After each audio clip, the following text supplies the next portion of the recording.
sözü haysaydım da bağırsaydık gidilir.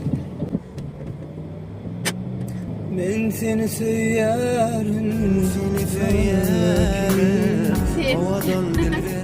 Sen beni söylerdin, planladın demin. Yok, derdaydım dedim öyle. Roşan bağıraydım da aytmadım. İndiki sözümüz bu. Kara özü yüreğimi yaraladı. Saçlarımı elleri hiç taramadı. Bulut. Bulutların arasından kirpiklerin arasından Şey. vay vay vay vay.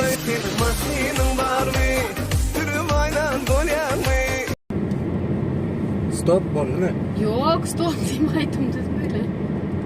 Bizim öyle. Aa. Девочка, стоп, не надо.